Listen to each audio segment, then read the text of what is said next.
सुप्रभात। बड़े बड़े तपस्वियों से योगी श्रेष्ठ है। यह हमारी आज की आध्यात्मिक चर्चा का विषय है। बड़े बड़े तपस्वियों से योगी श्रेष्ठ है, जिसकी कर्म फल में आसक्ति नहीं और कर्मों को करता है, वो सन्यासी और योगी है। जिसने हवनादि लौकिक कर्म छोड़ दिए हैं वो योगी नहीं है। जिसको सन्यासी कहते हैं उसी को कर्मयोगी जानो, क्योंकि संकल्पों के त्याग किए बिना कोई योगी नहीं हो सकता। जो मुनि योग प्राप्ति की इच्छा रखते हैं उनके लिए उनका साधन कर्म ही है, और उनके योगी होने पर उनका ज्ञान पूर्ण होने का साधन उनके चित्त का समाधान है। जब मनुष्य विषय और कर्मों की आसक्ति में छूट गया और वासनाओं को उसने त्याग दिया, उसी समय वो योगारूढ़ कहा जाता है। जिसने मन स्वाधीन कर लिया है वह अपना हितकारी है, और जिसने विवेक का त्याग किया वह स्वयं अपना शत्रु है। तो मन को जीतने वाले शांत स्वभाव मनुष्य की आत्मा शीत उष्ण सुख दुख मान और अपमान इनके होने पर भी अत्यंत स्थिर रहती है। जिसने ज्ञान विज्ञान से अंतःकरण को तृप्त कर लिया है, जो निर्विकार हो गया है, तथा जिसने अपनी इंद्रियों को वश में कर लिया है, जो मिट्टी पत्थर और सोने को एक सा समझता है, वो योगी कहलाता है। सुहृदय मित्र शत्रु उदासीन देशी मध्यस्थ द्वेष करने योग बंधु वर्ग साधु और पापी, इन सब में समान दृष्टि रखता है, वही श्रेष्ठ है। योगी पुरुष को मन और आत्मा को अपने वश में करके वासना और समस्त प्रपंचों को त्याग कर एकांत स्थान में पहले कुश, उसके ऊपर मृगादिकों का चर्म और उसके ऊपर वस्त्र बिछावे। स्थान ना तो बहुत ऊंचा हो ना बहुत नीचा हो, उसी पर मन को एकाग्र करके चित्त और इंद्रियों को रोककर बैठना चाहिए।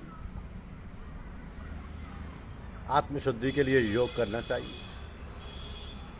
शरीर मस्तक और गर्दन को सम करके अचल होकर स्थिर होवे, और अपनी नाक या अग्रभाग को देखते हुए सब दिशा में अपनी दृष्टि हटाए रहे। भय रहित होकर शांत चित्त से ब्रह्मचर्य व्रत का पालन कर मन को रोककर ईश्वर में ही मन को योग में लगाए। ईश्वर में लीन होकर मन को योग में लगाए। इस प्रकार मन को वश में करने वाले योगी को निरंतर योगाभ्यास करते रहने से ईश्वर में रहने वाली और अंत में निर्वाण पद अर्थात ईश्वर स्वरूप में लीन करने वाली शांति प्राप्त होगी। जो अधिक भोजन खाता है या अनेक दिन उपवास करता है, जो बहुत सोता है जागता है, सोता या जागता रहता है, उसको योग प्राप्त नहीं होता। जो उपयुक्त आहार और विहार करता है तथा कर्मों को योग रीति से पालन करता है तथा जो यथा समय सोता और जागता है, योग ऐसे पुरुष का दुख मिटा देता है। तब संयम को प्राप्त हुआ चित्त अपने आत्मा में ही स्थिर हो जाता है और सब कामनाओं से निवृत्त हो जाता है। तभी योगी मोक्ष पद पा जाता है। जिस प्रकार वायु रहित स्थान पर रखा हुआ दीपक चलायमान नहीं होता, उसी प्रकार योगी अपने चित्त को निश्चल रखकर उसका संयम करता है और अंतःकरण की समाधि लगाता है। जिस जिस अवस्था में योगाभ्यास के कारण चित्त का वेग रुककर विषयों से पृथक होने लगता है, और जब शुद्ध अंतःकरण से आत्मा को ही देखकर आत्मा में ही संतुष्ट होता है, जिस अवस्था में वह अत्यंत सुख जो इंद्रियों द्वारा जाना नहीं जा सकता परंतु केवल बुद्धि से जाना जाता अनुभव करता है,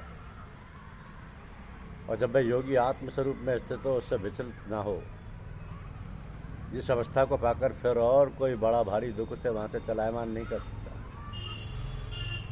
इस अवस्था को दुख संयोग वियोग कारक योग नामक जानना और उसे योग निर्विकल्प चित्त से निश्चय करके ही करना चाहिए। संकल्प से उत्पन्न होने वाली समस्त कामनाओं को त्याग कर और मन में सकल इंद्रियों को चारों ओर से रोककर धैर्य के साथ बुद्धि को अपने अधीन कर धीरे धीरे विषयों से दूर रखें और भली भांति मन को आत्मा में स्थिर करके किसी पदार्थ की चिंता न करें। वो चंचल और अस्थिर मन जिधर जिधर जाए उधर उधर से उसको हटाकर आत्मा के वश में करना चाहिए। इस प्रकार शांत तथा रजोगुण से रहित निष्पाप तथा ब्रह्मस्वरूप योगी को उत्तम सुख प्राप्त होता है। इस रीति से निरंतर योगाभ्यास करने वाला योगी समस्त पापों से छूटकर सहज ही उस परम सुख को पा लेता है जो ब्रह्म के संयोग से प्राप्त होता है। जिसका मन योग में स्थिर हो गया उसकी दृष्टि भी सर्वत्र समान हो जाती है।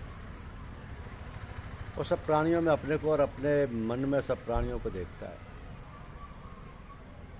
जो सब में ईश्वर को और ईश्वर में सबको देखता है उससे ईश्वर अलग नहीं और ईश्वर से वो अलग नहीं। तो जो अभेद भाव से रहता है वो सब प्राणियों में स्थिर हो, ईश्वर का ही मनन करता है, वह योगी चाहे जिस अवस्था में रहे ईश्वर से मिलता रहे, ईश्वर से ही मिलता है। जो सब प्राणियों के सुख दुख को अपने दुख सुख के समान समझते और सबको संभाव से देखता है वही श्रेष्ठ योगी है।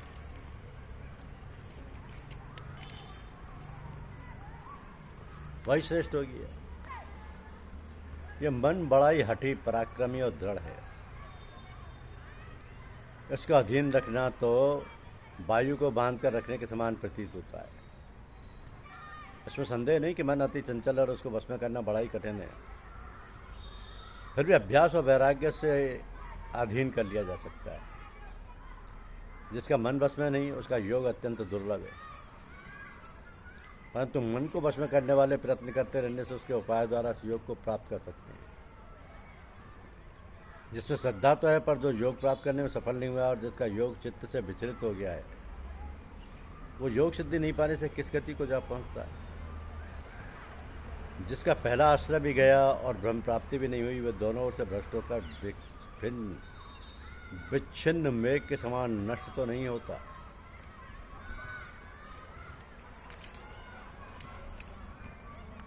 उसका यहाँ नाश नहीं होगा, परलोक में भी नहीं होगा। क्योंकि उत्तम कार्य करने वाला मनुष्य बहुत दिनों तक पुण्यवानों को प्राप्त होने वाले लोकों में वास करता है और वहाँ से फिर किसी पवित्र और धनवान के घर में आकर जन्मता है अथवा बुद्धिमान योगियों के ही कुल में जन्म पाता है। इस प्रकार का जन्म पाना भी इस लोक में बड़ा दुर्लभ है। बड़े श्रम और यत्न से जो योगाभ्यास करता है वो पापों से शुद्ध होकर अनेक जन्मों में प्रसन्न परिश्रम करके सफल होता है और परम गति को प्राप्त होता है। तो बड़े बड़े तपस्वियों से योगी श्रेष्ठ हैं, ज्ञानियों से भी योगी श्रेष्ठ हैं। केवल ईश्वर में ही मन लगाकर ईश्वर की प्राप्ति के लिए जो ईश्वर का भजन करता है उसको समस्त योगियों के मध्य अत्यंत श्रेष्ठ माना जाता है। धन्यवाद। YouTube चैनल को लाइक और सब्सक्राइब अवश्य कीजिए। शुक्रिया।